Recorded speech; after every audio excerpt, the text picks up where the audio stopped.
ಕುಮಾರವ್ಯಾಸ ಭಾರತದ 13 ಹಾಗೂ 14ನೆಯ ಕವನ, ಆದಿಪರ್ವದ 2ನೇ ಸಂಧಿಯದು.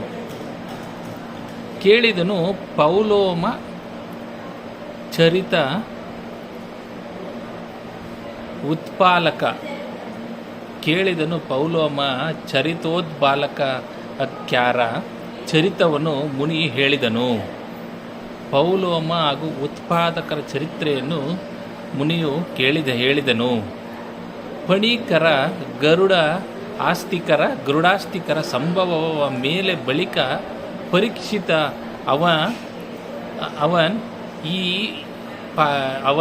ಈ ಪಾಲ ಶಾಪದ ಮರಣವನ್ನು ನೆರೆ ಹೇಳಿದನು ಮುನಿಗಳಿಗೆ ಸರ್ಪದ್ವರದ ಸಂಗತಿಯ.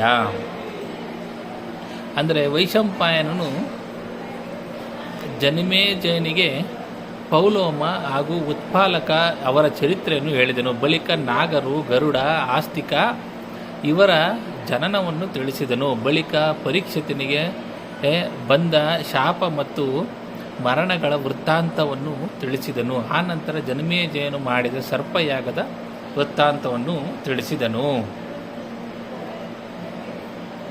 14ನೇ ಕವನ ಬಂದು, ಕೇಳಿದನು ಜನಿಮೇಜಯ ಕ್ಷಿತಿಪಾಲ ವೈಶಂಪಾಯನನು ಕೀಳು ದುರಿತ ಅಂಗಗಳಿಗೆ ಪ್ರಾಯಶ್ಚಿತ ರೂಪದಲ್ಲಿ ಕೇಳಿರೈ ಮುನಿ ನಿಖರ ಈ ಕಲಿ ಕಾಲದಲ್ಲಿ ಫಲಿಸುವುದು ಲಕ್ಷ್ಮೀಲೋಲ ನಾಮಸ್ತುತ ಮಹಾಭಾರತ ಕಥಾಶ್ರವಣ. ಅಂದರೆ ಜನಿಮೇಜಯನು ತಾನು ಮಾಡಿದ ಪಾಪಗಳಿಗೆ ಪ್ರಾಯಶ್ಚಿತ್ತವೆಂದು ವೈಶಂಪಾಯನಿಂದ ಮಹಾಭಾರತದ ಕಥೆಯನ್ನು ಕೇಳಿದನು. ಎಲೆ ಮುನಿಗಳಿರ ಕೇಳಿರಿ, ಲಕ್ಷ್ಮೀಪತಿಯಾದ ವಿಷ್ಣುವಿನ ನಾಮಸ್ತುತಿಯಾದ ಮಹಾಭಾರತವನ್ನು ಕಲಿಗಾಲದಲ್ಲಿ ಎಲ್ಲ ದರಿದ್ರಗಳು ನಾಶವಾಗುತ್ತವೆ, ಮಹತ್ ಫಲವು ಉಂಟಾಗುತ್ತದೆ ಎಂದು.